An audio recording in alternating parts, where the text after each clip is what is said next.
Hi, we are Year 11 Global Perspective students who are currently sitting for the IGCSE exams. I'm Sarah. I'm Monisa. And I'm Adeline. As part of our team project, we choose to explore the topic of stateless people in Malaysia. For the project outcome, we are submitting a short video that explains the idea of statelessness, examples of stateless groups, the consequences of statelessness, and how we can help. We hope you find this video helpful and please fill up a 1-minute questionnaire link in the description box. Thank you.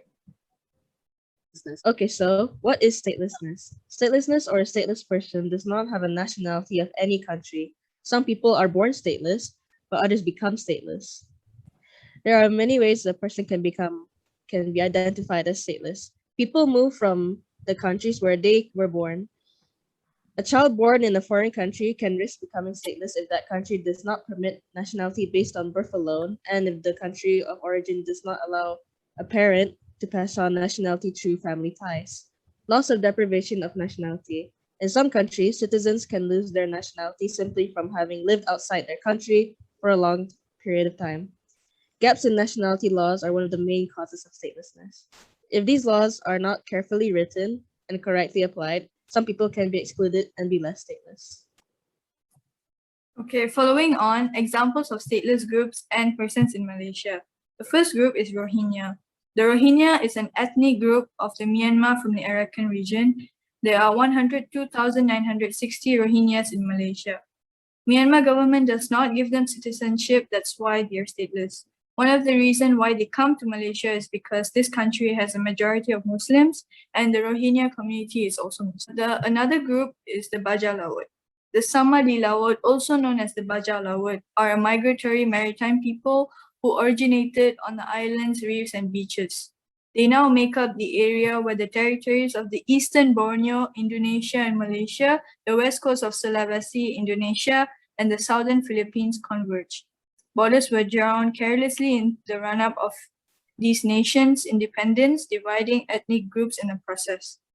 With neither side giving them citizenship, this community has become largely undocumented, therefore stateless. The next group is the ad hoc cases. Here are some of the case scenarios. Scenario 1, children. Indonesian mother and a Malaysian father. Both of them are unmarried. The father is with the child in Malaysia. Thus, the child will be potentially stateless in Malaysia. Scenario 2, children. Mother is illegally in Malaysia. Father is Malaysian.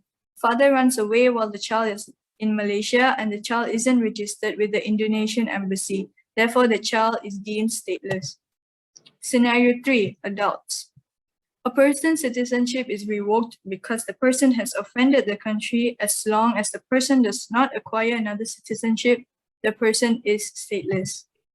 And finally, scenario 4, adults. A person renounces his or her citizenship to acquire citizenship from another country, but fails to get the citizenship. Therefore, the person will be stateless. Moving on, here are the consequences that stateless people face. Without citizenship, stateless people have no right to healthcare and voting in an election. They have no right to an education, which results in unemployment. Besides, they cannot travel without documents since they risk being detained. Statelessness can be passed from a parent to a child, which creates a cycle of statelessness.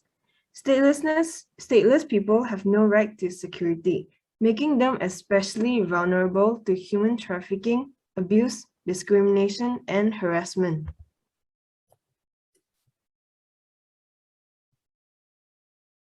So, how can we help? We can work to modify adoption law and gender and ethnic discrimination in the laws to be more receptive towards stateless people. Besides, we should promote inclusive societies that protect citizens' right to nationality. Furthermore, we can sign petitions and join campaigns that engage with the Parliament on statelessness. Lastly, we can spread awareness to understand statelessness and the issue faced so that the public can be more sympathetic towards them. For more information, visit the websites below.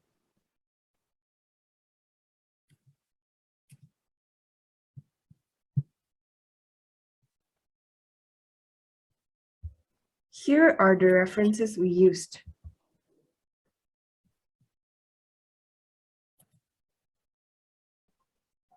We have created a simple survey in order to collect different cultural perspectives from different social groups. In terms of awareness level on the topic of statelessness, we found that it was closely divided amongst the three major ethnic groups in Malaysia.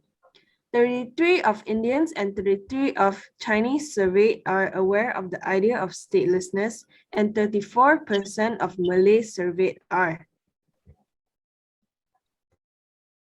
The next is gender. As shown in the pie chart, in terms of gender, 50% of males express their concern about the topic of stateless, and as are 50% of females who also express their concern for the matter. Finally, we have education.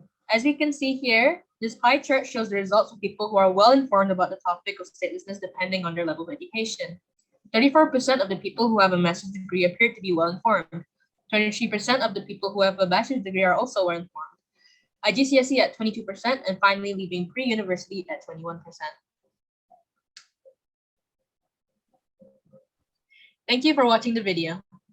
Please like the video and Fill out the short survey in the description box below. Thank you.